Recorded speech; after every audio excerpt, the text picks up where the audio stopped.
Welcome back to OTR. Conversation over political violence is now taking center stage. The FBI is investigating a deadly sniper shooting at a Texas ICE facility, with the FBI director saying that evidence points to the shooter trying to terrorize ICE agents. A detainee was killed, 2 others were seriously hurt, and this comes in the wake of the death of Charlie Kirk and the Minnesota House Speaker.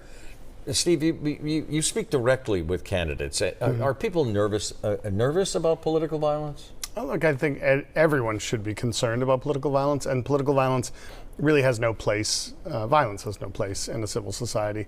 And what my hope is, and we said this within an hour of Charlie Kirk's murder, is exactly that. It has no place, and that we have to find a way as a society to dial down the rhetoric and allow ourselves to debate issues and not demonize people and not make it about personalities, make it about policies. And so it really saddens me to see it and frustrates me, but it also saddens me to see things like de-investing in behavioral health and mental health things. It bothers me when we see a pushback against reasonable gun laws that protect people. I run a community health center during the day, and there is need for more investment, not less investment. That's what's happening because of the big bill in Washington in behavioral health.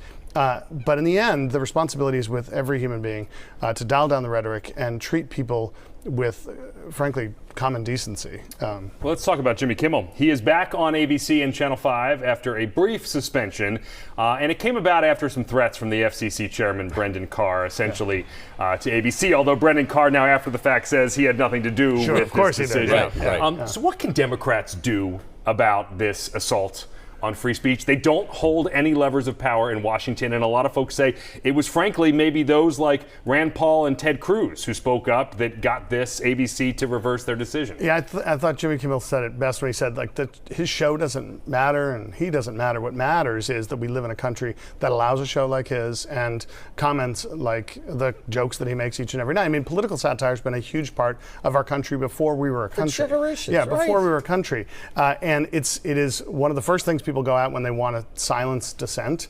and I'm encouraged that you see people on both sides of the aisle pushing back against people who wish to quell any dissent, because it means that there's fight left to push for that very crucial First Amendment right to freedom of speech. And it is abhorrent to me that a commissioner of the FCC, who, by the way, under a previous administration was all for political satire, but understands that dear leader wants him to say certain things, and so he's going to say them to try to keep his job. But that's the culture that's been developed in this administration. And if you don't do and say exactly what they want to do, like Pam Bondi dumping a U.S. attorney because he wouldn't prosecute Jim Comey and putting in someone who has zero prosecutorial experience, and then getting him to indict the former FBI director. I mean, it is, to me, I was heartened by because you're right, we don't hold levers of power, but the voters do, and the people who live in this country do, and the people who listen to the airwaves do, and they spoke with one loud voice to say, and Kimmel made that reference too, and he said, please, it's going to happen again, and stand up and scream as loud as you scream. It's how we respond to it that matters most. Very good. Steve, it's always great to see you. Thanks for coming in. And Steve just mentioned it. Charges against a former FBI director, a possible Senate primary challenge, which we talked about, and the future of TikTok in the United States is becoming more clear. Our political roundtable is next.